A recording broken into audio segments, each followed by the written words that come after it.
Hey Gabsters, how are you Gabsters doing? Thank you so much for joining me on another video. If you are already subscribed to the channel, thank you so much for coming back. If you're new to the channel, hi, how you doing? Welcome, I hope you enjoy it. Don't forget to subscribe to the channel, don't forget to subscribe, to like, to comment, to share it, to just give the channel some love, Gabsters. I must apologize, I didn't put up a video last week Friday, and I also haven't put up a video this week Monday.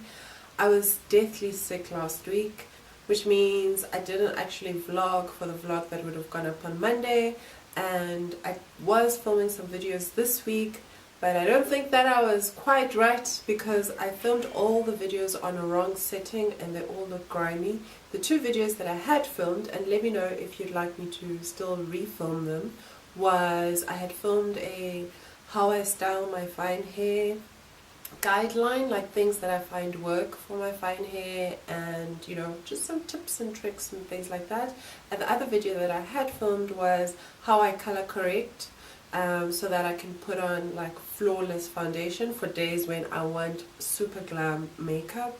I did film those two videos, but they're just too gritty and I can't put them up. Anyway, today's video is on the steps of getting through a PhD. There aren't a lot of steps. I've already discussed the application process, I've already discussed the finding a supervisor process, and I think I've already discussed how to pick a topic process. So all of that stuff I'm not going to get into on this video. The PhD happens basically in three processes. There's the proposal phase, there's the data collection phase, and then there's the write-up phase. So basically you can get your PhD in 3 steps. Seems so easy, doesn't it? So the first step is the proposal step. So the proposal is basically your document to convince everybody that this is worth the time and the effort. And then what happens is that you write your proposal. Now this happens differently in different universities, but for some universities you defend the proposal, for other universities you defend your final thesis. Now I will talk about what happens at my university. At my university you defend your proposal, so you defend your PhD before you get into it. So how this happens is that once you've written the proposal, you write it, it goes to your supervisor, it comes back, it goes to your supervisor. At some point you're going to have to present this proposal to the department and basically to anyone in the university who's been invited. You present your proposal and basically it is interrogated by academia. And they question you on different things, they question you on the theory that you're using, they question you on the methods which you're going to use for the collection, they question you on the viability of their study. Is it too big? Is it too small? Is it interesting enough? Has it been done already?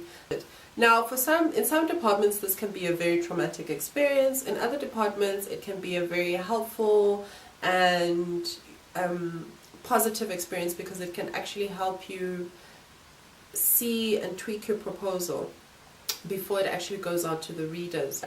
So you present your proposal to the department and then you go back, you rework some of the things that came up during the presentations, and then your supervisor and you and everybody else, there comes to a point where you're like, okay, the proposal is now ready, and you send off this proposal to readers. Now these readers can be from the same university that you're in, but they can also be external to the university. But they are not necessarily going to be from the same department as you, they can be from other departments of the university.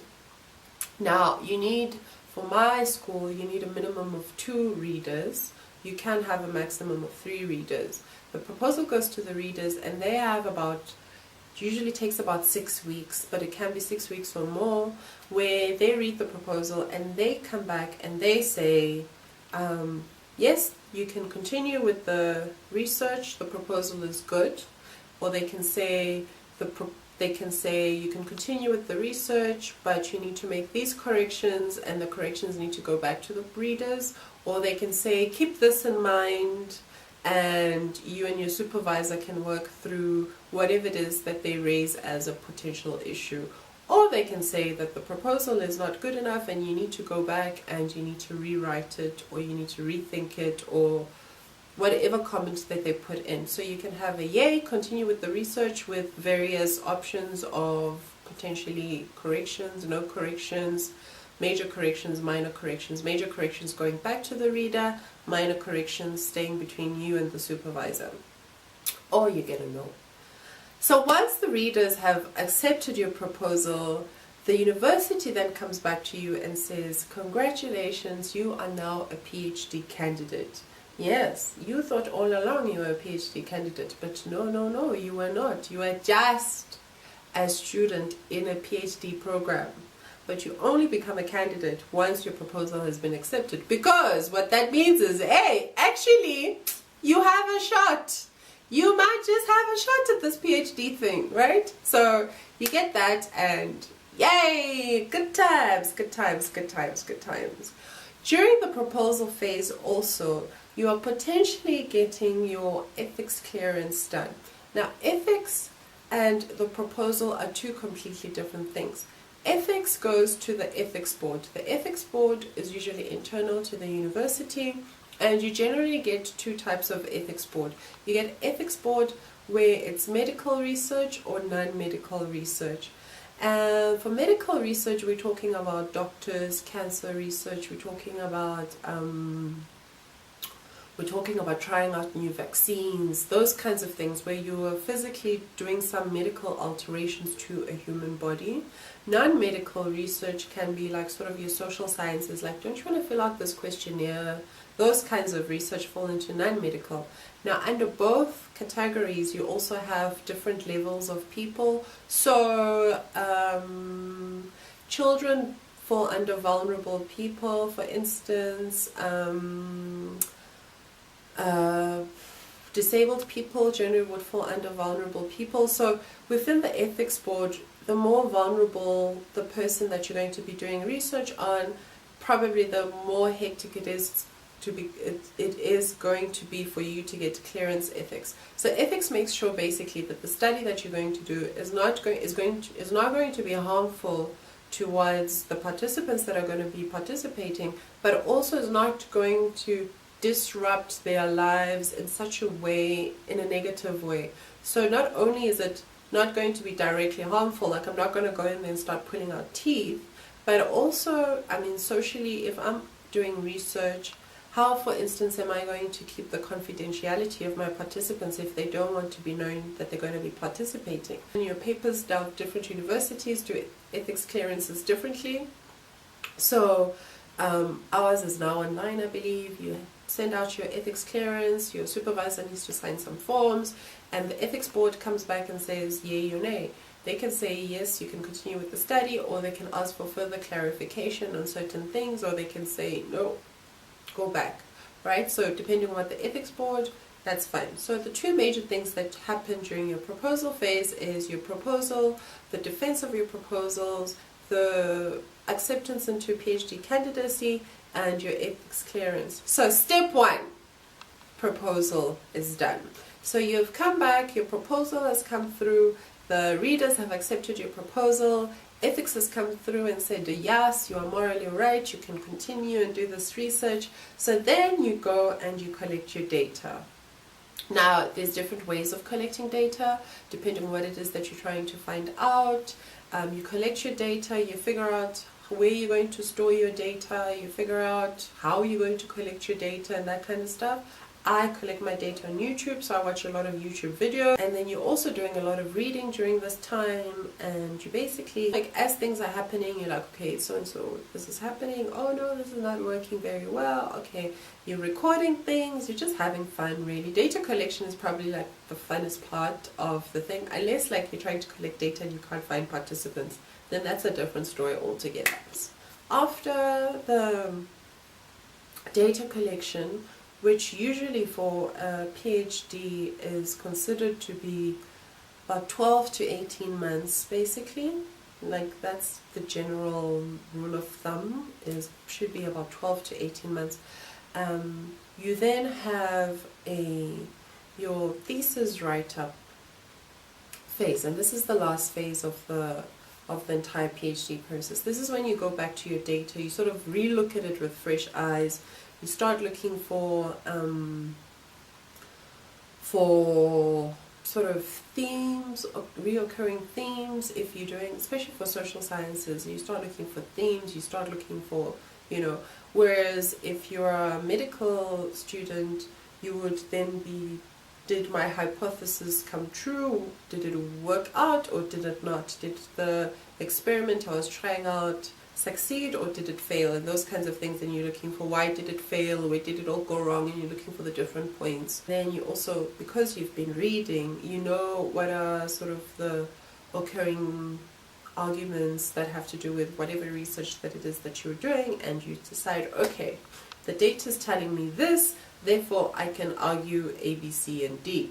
And then you decide what your argument is going to be, and you start writing up the thesis, basically. I mean, I can't really speak much on it because this is sort of where I am right now. So you start writing up your thesis, you and your supervisor work together, you're like, hit up your supervisor, like, look, I'm thinking of using this argument because of A, B, C, and D. Your supervisor's like, yes, no, maybe. And then you do the write-up. Some universities want you to defend the thesis, the final thesis, and not the proposal. My university is not that way.